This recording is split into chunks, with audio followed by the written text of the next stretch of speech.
N24 Kannada ನ್ಯೂಸ್ಗೆ ಸ್ವಾಗತ. ಕಳೆದ ವಿಧಾನಸಭಾ ಚುನಾವಣೆಯಲ್ಲಿ ಟಿಕೆಟ್ ಸಿಗದ ಹಿನ್ನೆಲೆ ತಟಸ್ಥರಾಗಿ ಉಳಿದಿದ್ದ ರಾಮದುರ್ಗದ ಮಾಜಿ ಶಾಸಕ ಮಹದೇವಪ್ಪ ಯಾದವಾಡ ಅವರ ಮನವೊಲಿಸುವಲ್ಲಿ ಬೆಳಗಾವಿ ಲೋಕಸಭಾ ಕ್ಷೇತ್ರದ ಬಿಜೆಪಿ ಅಭ್ಯರ್ಥಿ ಜಗದೀಶ್ ಶೆಟ್ಟರ್ ಯಶಸ್ವಿಯಾಗಿದ್ದಾರೆ. ನಿನ್ನೆ ಪರಿಷತ್ ಮಾಜಿ ಸದಸ್ಯ ಮಹಂತೇಶ್ ಕವಟಗಿ ಮಠ ಬಳಿಕ ಇಂದು ರಾಮದುರ್ಗದ ಮಹದೇವಪ್ಪ ಯಾದವಾಡ ನಿವಾಸಕ್ಕೆ ಭೇಟಿ ನೀಡಿದ ಜಗದೀಶ್ ಶೆಟ್ಟರ್ ಮಾತುಕತೆ ನಡೆಸಿದರು. ಬಿಜೆಪಿ ರಾಜ್ಯ ಉಪಾಧ್ಯಕ್ಷ ಅನಿಲ್ ಬೆನಕೆ, ಜಿಲ್ಲಾಧ್ಯಕ್ಷ ಸುಭಾಷ್ ಪಾಟೀಲ್ ಜೊತೆಗಿದ್ರು. 2 ದಶಕಗಳ ಕಾಲ ಶೆಟ್ಟರ್ ಜೊತೆಗೆ ಗುರುತಿಸಿಕೊಂಡಿದ್ದ ಮಹದೇವಪ್ಪ ಯಾದವಾಡ ಕಳೆದ ವಿಧಾನಸಭಾ ಚುನಾವಣೆಯಲ್ಲಿ ಟಿಕೆಟ್ ಸಿಗದಿದ್ದಕ್ಕೆ ಬಿಜೆಪಿ ನಾಯಕರೊಂದಿಗೆ ಮುನಿಸಿಕೊಂಡಿದ್ರು. ಇದನ್ನೇ ಅಸ್ತ್ರವಾಗಿ ಬಳಸಿಕೊಳ್ಳಲು ಸಚಿವ ಲಕ್ಷ್ಮೀ ಹೆಬ್ಬಾಳ್ಕರ್ ಮುಂದಾಗಿದ್ರು. ಆಪರೇಷನ್ ಹಸ್ತಕ್ಕೂ ಕೈ ಹಾಕಿದ್ರು. ಇದರಿಂದ ಅಲರ್ಟ್ ಆದ ಶೆಟ್ಟರ್ ಖುದ್ದು ಯಾದವಾಡರ ಮನೆಗೆ ಭೇಟಿ ನೀಡಿ ಅವರನ್ನ ಪಕ್ಷದಲ್ಲೇ ಉಳಿಸಿಕೊಳ್ಳುವಲ್ಲಿ ಯಶಸ್ವಿಯಾಗಿದ್ದಾರೆ. ಜಗದೀಶ್ ಶೆಟ್ಟರ್ ಭೇಟಿ ಬಳಿಕ ಮಹದೇವಪ್ಪ ಯಾದವಾಡ ಮಾತನಾಡಿ, ಸುರೇಶ್ ಅಂಗಡಿ ಅವರಿಗೆ ನೀಡಲಾಗ್ತಾ ಇದ್ದ 27,000 ಲೀಡರ್ನ ಈ ಸಲವೂ ಕೂಡ ಜಗದೀಶ್ ಶೆಟ್ಟರ್ಗೆ ನೀಡುತ್ತೇವೆ. ಶೆಟ್ಟರ್ ಗೆಲುವಿಗೆ ರಾಮದುರ್ಗದಲ್ಲಿ ಪ್ರಾಮಾಣಿಕ ಕೆಲಸ ಮಾಡ್ತೀವಿ ಎಂದರು. ಬೆಳಗಾವಿ ಲೋಕಸಭಾ ಚುನಾವಣೆ ನಿಮಿತ್ತವಾಗಿ ಸನ್ಮಾನ್ಯ ನಮ್ಮ ಅಭ್ಯರ್ಥಿಗಳಾದ ಮಾಜಿ ಮುಖ್ಯಮಂತ್ರಿಗಳು ಹಾಗೂ ನಮ್ಮ ಅಭ್ಯರ್ಥಿಗಳಾದ ಸನ್ಮಾನ್ಯ ಜಗದೀಶ್ ಶೆಟ್ಟರ್ ಅವರವರೇ, ಇನ್ನೊಬ್ಬ ರಾಜ್ಯ ಉಪಾಧ್ಯಕ್ಷರಾದ ಅನಿಲ್ ಬೆನಕೆ ಅವರವರೇ, ಇನ್ನೊಬ್ಬ ಜಿಲ್ಲಾ ಅಧ್ಯಕ್ಷರಾದ ಸುಭಾಷ್ ಪಾಟೀಲ್ ಅವರವರೇ, ಇನ್ನುಳಿದ ಪಕ್ಷ ಶಂಕರ್ ಮಾಡಲ್ಗಿ ಅವರವರೇ, ಇನ್ನುಳಿದ ಪಕ್ಷದ ಹಿರಿಯ ಮುಖಂಡರೇ, ಯುವ ನಾಯಕರೇ, ಬಂಧುಗಳೇ, ಕಳೆದ ವಿಧಾನಸಭೆಯಲ್ಲಿ ಜಗದೀಶ್ ಶೆಟ್ಟರಿಗೂ ನಮಗೂ ಅನಿಲ್ ಬೆನಕೆ ಅವರು ಅನ್ಯಾಯ ಮಾಡಿ ಉತ್ತರ ಕರ್ನಾಟಕದೊಳಗ ಕರ್ನಾಟಕದ ಬಿಜೆಪಿ ಮುಖಂಡರಿಗೆ ಅನುಭವ ಬಂದಂತ ಸಂದರ್ಭದೊಳಗ ಇವತ್ತು ಹೊಳ್ಳೆ ಪುನಃ ಜಗದೀಶ್ ಶೆಟ್ಟರ್ ಕರ್ಕೊಂಡು ಬಂದು ಬೆಳಗಾವಿ ಲೋಕಸಭಾ ಅಭ್ಯರ್ಥಿಯನ್ನು ಮಾಡಲಿಕ್ಕೆ ಇವತ್ತು ತಪ್ಪುಗಳನ್ನು ತಿದ್ದುಕೊಳ್ಳಲಿಕ್ಕೆ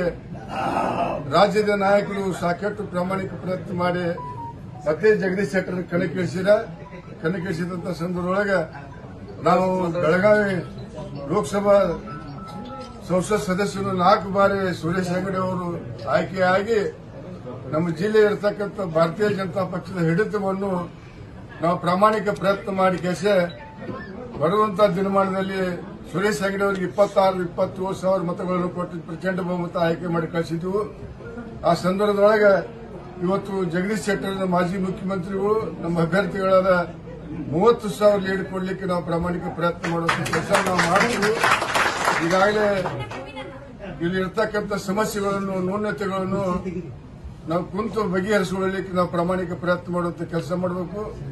ಒಂದು, ನಮ್ಮ ಅಭ್ಯರ್ಥಿಗಳು ಅವ್ರು ಟಿಪಿ ಹಾಕುವ ಮುಂದೆ ಬಹಳ ಜವಾಬ್ದಾರಿಯುತವಾಗಿ ನೋಡಿ ನಿಮ್ಮದೇ ಆದಂತಹ ನಡೆಗಳನ್ನು ಮಾಡುವಂತ ಕೆಲಸ ಮಾಡಬೇಕು. ನೀವು ಅಕಸ್ಮಾತ್ ದಾರಿ ತಪ್ಪಿಸುವಂತ ಕೆಲಸ ಮಾಡಿದ್ರೆ ಇದು ಸರಿಯಾಗುವುದಿಲ್ಲ, ನಮ್ಮಾಗ ಗೋಬೆ ಕುಡಿಸುವಂತ ಮಾತು ಬರಬಾರದು ಅನ್ನುವಂತ ಉದ್ದೇಶ ಇಟ್ಟುಕೊಂಡು ರಾಜ್ಯದ ಉಪಾಧ್ಯಕ್ಷರು, ಜಿಲ್ಲೆಯ ಅಧ್ಯಕ್ಷರು ಇದನ್ನು ಗಣನೆಗೆ ತಗೊಂಡು ಜವಾಬ್ದಾರಿ ತಗೊಂಡು ಮಾಡಲಿಕ್ಕೆ ಪ್ರಯತ್ನ ಮಾಡುವಂತ ಕೆಲಸ ಮಾಡಬೇಕು. ಇವತ್ತು ಪ್ರಪ್ರಥಮ ನಮ್ಮ ತಾಲೂಕಿಗೆ ಬಂದಾರ. ನಮ್ಮ ತಾಲೂಕಿನ ಎಲ್ಲೆಲ್ಲೇ ಮಠಮಾನಿಗಳು ಹೋಗುವಂತ ಸಂದರ್ಭದೊಳಗೆ ನಾನು ನಮ್ಮ ಫ್ಯಾಕ್ಟರಿ ಉಪಾಧ್ಯಕ್ಷ ಬಸರಗೌಡ ಪಾಟೀಲ್ ಅವರ ಮಗಳ ಲಗ್ನಕ್ಕಾಗಿ ನಾವು MK ಹುಬ್ಳಿ ಹೋಗುವಂತ ಸಂದರ್ಭದೊಳಗೆ ನಾವೆಲ್ಲ ಫ್ಯಾಕ್ಟರಿ ಡೈರೆಕ್ಟರು, ನಮ್ಮ ಕಾರ್ಯಕರ್ತರು ಹೋಗುವಂತ ಸಂದರ್ಭದೊಳಗೆ ಇವತ್ತು ಮತ್ತೊಮ್ಮೆ ತಮಗೆ ಜಗದೀಶ್ ಶೆಟ್ಟರ್ ಧನ್ಯವಾದ ಹೇಳಿ ಮುಂದೆ ಜಯ ಗಳಿಸಲಿಕ್ಕೆ ನಾವು ಪ್ರಾಮಾಣಿಕ ಪ್ರಯತ್ನ ಮಾಡುವಂತ ಕೆಲಸ ಮಾಡೋಣ. ನೀವು ಯಾವಾಗ ಕರಿತೀರಿ, ಎಷ್ಟು ಮಂದಿ ಕೂಡಿಸಬೇಕಂತ 25,000, 30,000, 50,000 ಮಂದಿ ಕೂಡಿಸಲಿಕ್ಕೆ ನಾವು ಪ್ರಾಮಾಣಿಕ ಪ್ರಯತ್ನ ಮಾಡುವಂತ ಕೆಲಸ ಮಾಡ್ತೀವಿ. ನೀವು ಹೇಳುವಂತ ಕೆಲಸಗಳನ್ನು ಚಾಚು ತಪ್ಪದೆ ಮಾಡಲಿಕ್ಕೆ ನಾವು ಪ್ರಯತ್ನ ಮಾಡುವಂತ ಕೆಲಸ ಮಾಡಬೇಕು. ವಿಶೇಷವಾಗಿ ಗಮನದಲ್ಲಿಟ್ಟು ಜಿಲ್ಲಾ ನಾಯಕರು ಒಂದು ಕೋರ್ ಕಮಿಟಿ ಮೀಟಿಂಗ್ ಕರೆದು ಅದನ್ನ ಡಿಸಿಷನ್ ಹೆಂಗೆ ತಗೋಬೇಕು, ನಾಮಿನೇಷನ್ ಕೊಡೋಕ್ಕಿಂತ ಮುಂಚಿತವಾಗಿ ಮಾಡಬೇಕಂತ ಎಲ್ಲರಿಗೂ ವಿನಂತಿಸಿ ಮತ್ತೊಮ್ಮೆ ನಮ್ಮ ಅಭ್ಯರ್ಥಿಗಳು ಜಯಗಳಿಸಲಿಕ್ಕೆ ನಮ್ಮೆಲ್ಲ ಕಾರ್ಯಕರ್ತರ ಅಭಿಮಾನಿಗಳು ಇನ್ನೂ ಬಹಳ ಮಂದಿ ಹೇಳಿಲ್ಲ, ನಾವು ಯಾರು ಬರ್ತಾರಂತ ಯಾರಿಗೂ ಹೇಳಿಲ್ಲ. ಇದು ಟಿವಿ ಒಳಗೆ ಪಬ್ಲಿಕ್ ಆಯ್ಕೆ ಬಂದಾರ. ಬಹಳ ಓಟ್ ಮಂದಿ ಡಿಸಿ ಬ್ಯಾಂಕ್ ಡೈರೆಕ್ಟರ್, ನಮ್ಮ ಧನಲಕ್ಷ್ಮಿ ಸಕ್ಕರೆ ಕಾರ್ಯಕ್ರಮ ಡೈರೆಕ್ಟರ್ ಅಷ್ಟೇ ಕುಂತು ಮಾತಾಡಬೇಕಂತ ವಿಷಯ ಇತ್ತು. ಇವತ್ತು ಸಾಕಷ್ಟು ಜನ ಬಂದಿರಿ. ಈಗಾಗಲೇ ಜಗದೀಶ್ ಶೆಟ್ಟರ್ ನಮ್ಮ ಮನೆಗೆ ಬಂದಾರ. ಅವನು ವೆಲ್ಕಮ್ ಮಾಡಿಕೊಂಡು ಬರೋ ದಿನಮಾನದಲ್ಲಿ ಮೇ 7ನೇ ತಾರೀಕು ನಡೆಯುವ ಚುನಾವಣೆಯಲ್ಲಿ ಸಾಕಷ್ಟು ಮತಗಳನ್ನು ಕೊಡಿಸಲಿಕ್ಕೆ ನಾವು ಪ್ರಾಮಾಣಿಕ ಪ್ರಯತ್ನ ಮಾಡುವಂತ ಕೆಲಸ ಮಾಡಬೇಕು. ಆ ದೃಷ್ಟಿಯಿಂದ ಇಟ್ಕೊಂಡು ಎಲ್ಲರೂ ಈಗ ನಾಷ್ಟ ಮಾಡಿಕೊಂಡು ತಮ್ಮ ತಮ್ಮ ಮನೆಗೆ ತರಬೇಕಂತ ಮಾಡ್ಕೇಸಿ ಒಂದೆರಡು ಮಾತು ಮುಗಿಸ್ ಧನ್ಯವಾದಗಳು. ಮಾಜಿ ಶಾಸಕರು ಯಾವುದೇ ರೀತಿ ಒಂದೇ ವೇದಿಕೆ ಹಂಚ್ಕೊಂಡಿಲ್ಲ.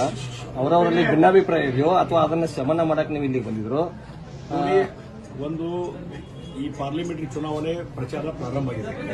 ಆ ಪ್ರಚಾರದ ಹಿನ್ನೆಲೆಯಲ್ಲಿ ಇಲ್ಲಿ ಇವತ್ತು ರಾಮದುರ್ಗಕ್ಕೆ ಭೇಟಿ ಕೊಡ್ತಾ ಇದ್ದಾರೆ ಮತ್ತು ನಮ್ಮ ಪಕ್ಷದ ಪ್ರಮುಖರನ್ನ ಹಿರಿಯರನ್ನು ಭೇಟಿಯಾಗುವಂಥದ್ದು, ಅದರ ಜೊತೆಗೆ ಮಠಮಾನ್ಯಗಳಿಗೆ ಗುರುಗಳಿಗೆ ಭೇಟಿಯಾಗುವಂಥದ್ದು, ದೇವಸ್ಥಾನಕ್ಕೆ ಹೋಗುವಂತ ಕಾರ್ಯಕ್ರಮ ಇಟ್ಕೊಂಡು ಇವತ್ತು ಬಂದಿದ್ದೇವೆ. ಸಾಯಂಕಾಲವರೆಗೆ ಕಾರ್ಯಕ್ರಮ ನಡೀತದೆ.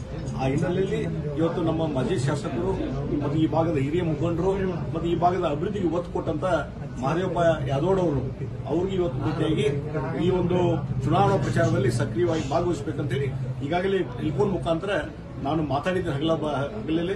ಆ ಸಂದರ್ಭದಲ್ಲಿ ಅವರು ಇವತ್ತು ಬರ್ರಿ ಎಲ್ಲರೂ ಕೂಡಿ ಮಾಡೋಣ ಅನ್ನುವಂತ ಮಾತನ್ನು ಹೇಳಿದ್ರು. ಮತ್ತು ಈಗ ಅವರು ತಮ್ಮ ಮಾತುಗಳಲ್ಲಿ ಸ್ಪಷ್ಟವಾಗಿ ಹೇಳಿದ್ದಾರೆ, ನರೇಂದ್ರ ಮೋದಿ ಅವ್ರನ್ನ 3ನೇ ಬಾರಿ ಪ್ರಧಾನಮಂತ್ರಿ ಆಗಲಿಕ್ಕೆ ನಾವೆಲ್ಲರೂ ಕೈ ಜೋಡಿಸ್ಕೊಂಡು ನಾವು ಕೆಲಸ ಮಾಡ್ತೀವಿ ಅಂತೇಳಿ.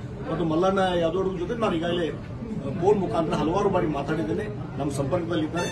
ಅವರು ಸಹಿತ ಕ್ರಿಯಾಶೀಲವಾಗಿ ಇಲ್ಲಿ ಕೆಲಸ ಮಾಡ್ತೇನೆ ಅನ್ನುವಂಥ ಮಾತನ್ನ ಅವರು ಹೇಳಿದ್ದಾರೆ. ಮತ್ತು ಹಿಂದೆ ಅಭ್ಯರ್ಥಿ ಆಗಿದ್ದಂತಹ ಚಿಕ್ಕ ರೇವಣ್ಣವರು ಸಹಿತ ಕಳೆದ ಬಾರಿ ಚುನಾವಣೆಯಲ್ಲಿ ಸ್ಪರ್ಧೆ ಮಾಡಿದ್ರು.